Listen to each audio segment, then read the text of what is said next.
Olá pessoal, essa é a edição especial Conexão ProMI, onde abordaremos sobre manifestações ao longo da história brasileira.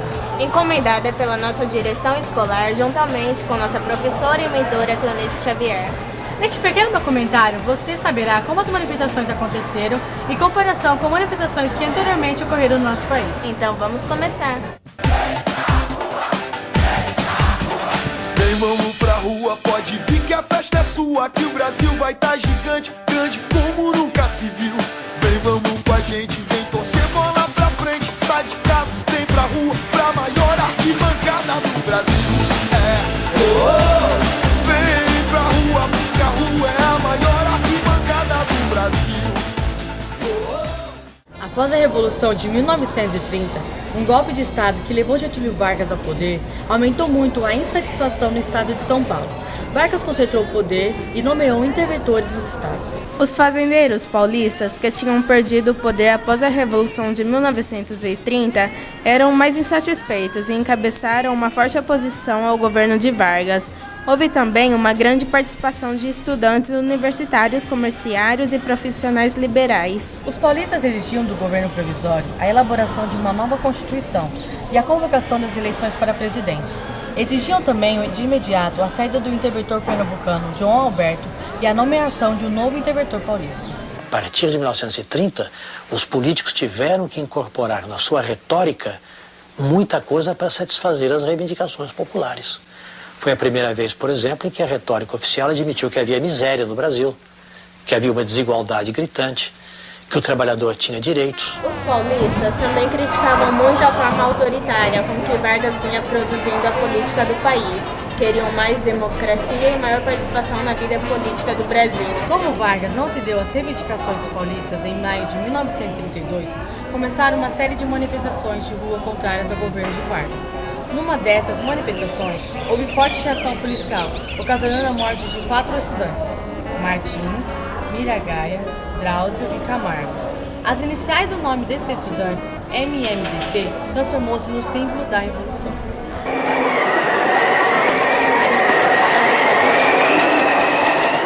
Os problemas externos vinham principalmente das elites regionais dos estados, que não se conformavam com a política centralizadora. O caso mais grave ocorreu nas relações entre o governo central e a elite de São Paulo, a elite paulista. Na realidade, Getúlio maltratou a elite paulista.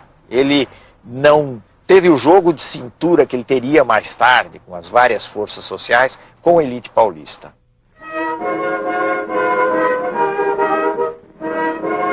Isso deu origem a muitas resistências e acabou gerando a Revolução de 1932. O heróico a luta feito, firma sua tradição, tendo nas mãos o direito e a pátria no coração. São Paulo lutou durante vários meses praticamente sozinho, mas no fim foi derrotado pelas forças do governo federal, sobretudo pelas forças do Exército Nacional.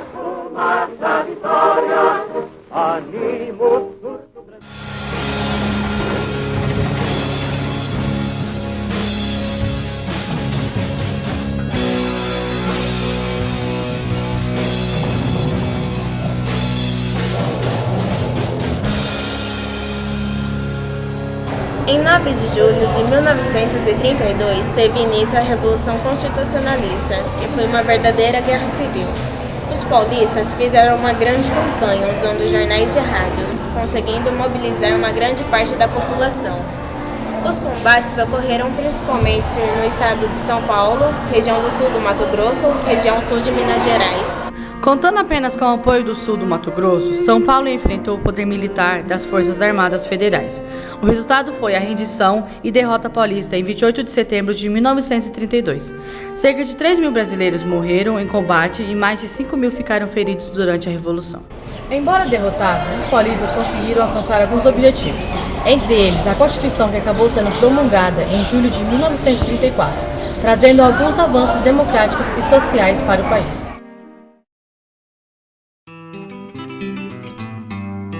O golpe militar de 1964 deu início ao período ditatorial no Brasil. Em 19 de março foi organizada uma manifestação contra as intenções de João Goulart, presidente do país na época.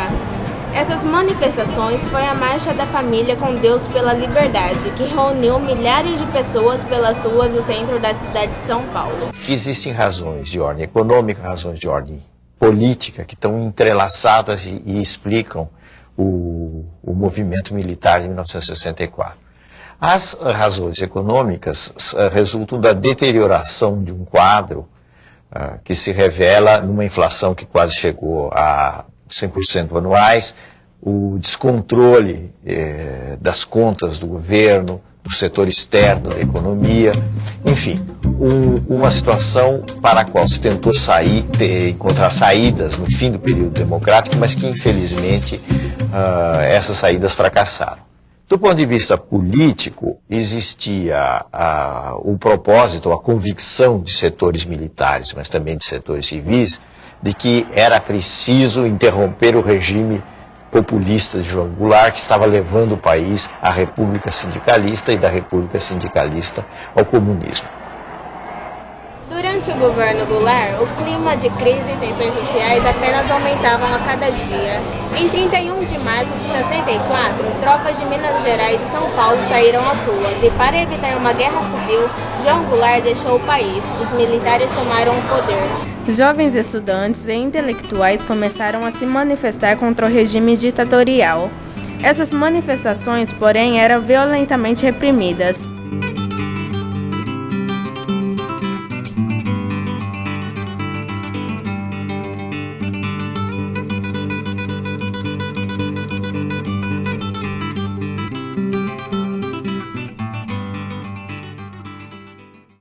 Em 1979, o regime militar tomou medidas que permitiram o retorno das liberdades democráticas no país. A reforma política abriu espaço para a formação de novos partidos e, chegando no ano de 1982, esses partidos disputaram eleições para os governos estaduais e demais cargos legislativos. Mediante esse novo quadro, membros da oposição da Câmara dos Deputados tentaram articular uma lei que instituísse o voto direto na escolha do sucessor do presidente. Em pouco tempo, membros do PMDB, PT e PDT passaram a organizar grandes comícios, onde o povo brasileiro se colocava em favor da escolha direta para o cargo de presidente.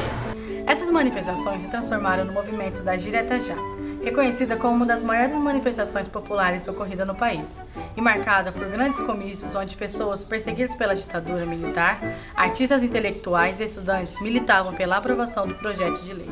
Em 1984, 300 mil pessoas se reuniram na Praça da Sé, em São Paulo. 3 meses depois, 1 milhão de cidadãos tomou o Rio de Janeiro. E tão pouco tempo depois, perto de 1.700.000 pessoas pararam as ruas de São Paulo. Para reprimir essas manifestações, então o presidente João Figueiredo censurou a imprensa e ordenou prisões. O processo de redemocratização do Brasil terminou com a volta do Poder Civil em 1985, com a aprovação da nova Constituição Federal em 1988 e com a realização das eleições diretas para presidente da República em 1989.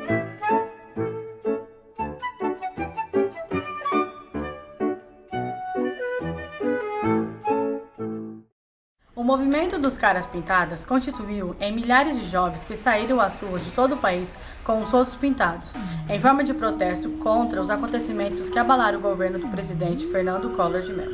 O Brasil realizara eleições diretas para presidente. Nessa eleição, Collor assumiu a presidência do Brasil. A partir de então, o governo do presidente começou a apresentar falhas. O plano Collor de contenção da inflação foi um desastre e denúncias de corrupção foram surgindo.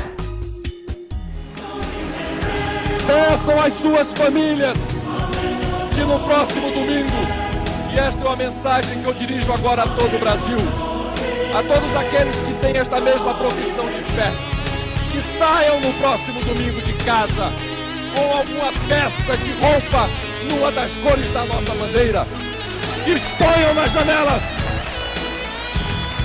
que exponham nas suas janelas toalhas, panos, o que tiver nas cores da nossa bandeira. Quero pedir isto a vocês e irei cobrar de vocês esse pedido que lhes faço, porque O presidente pediu para os estudantes saírem às ruas para manifestar seu apoio ao governo, utilizando peças de roupa nas cores do país. Foi então que surgiram os cara-pintadas, que apareceram com os rostos pintados de preto em repúdio às palavras de Collor. No meu povo, nos pés descalços, nos descamisados, naqueles por quem fui eleito e para quem estarei governando até o último dia do meu mandato. O movimento assumiu um tom de humor, ironia e anarquia. Mesmo assim, os caras pintadas tornaram-se ícones de um novo modo que a população descobriu de se fazer a democracia, protestando contra seus dirigentes incompetentes ou corruptos.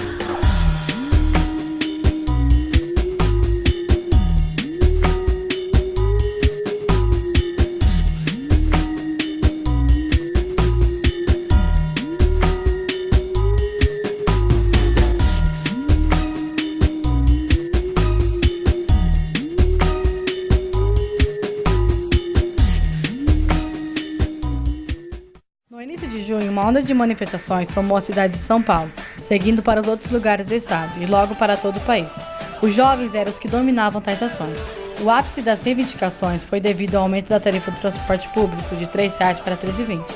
O movimento Passe Livre organizou protestos com o intuito de fazer com que as passagens voltassem ao seu preço normal.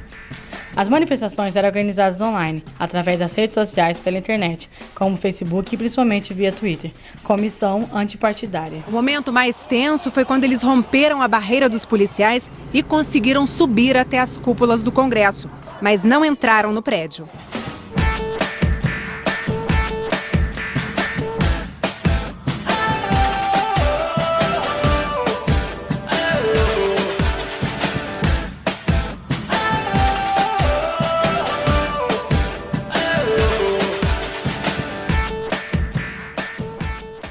Esperamos que tenha gostado e ajudado você a compreender melhor sobre este assunto. Confira nossas produções anteriores em nosso blog. Até qualquer hora. Tchau!